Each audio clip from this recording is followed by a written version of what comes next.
we tried to recontextualize the nature of the ego itself, because it is so central to all spiritual work, and reinterpret it in the light of history to avoid the Gothic downside of religion, which causes a certain aversion to religion. You see, a lot of people avoid it because they just don't want to look at guilt and sin. And in the 12-step groups, the fourth step is, first step, you admit you're powerless without God's help. And then in the fourth step, you take a fearless inner inventory. A lot of people get sober and stay sober up to step 3 and never do step 4. Took an honest and thorough spiritual inventory. Yeah. Mm-hmm.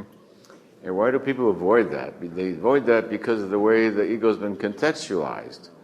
So, with a different contextualization, you can see what all you're saying is the primitive drives within the human brain, because they're genetically there, imprinted, over great time and chromosomes and all, and genes, tend to dominate unless there's some reason to go beyond them And of course, the big jump is honesty and owning responsibility for one's own actions. To take responsibility for one's own actions. To be innocent reduces culpability, but that does not eliminate responsibility. That's a fine point. The fact you didn't know reduces culpability, but the fact that you got to undo that, you still got to undo it. Even though you owe the money not through any fault of your own, you still owe the money to the bank. See what I'm saying? So on the other hand, your punishability is down to 0, but you're still your responsibility to take responsibility for your own decisions.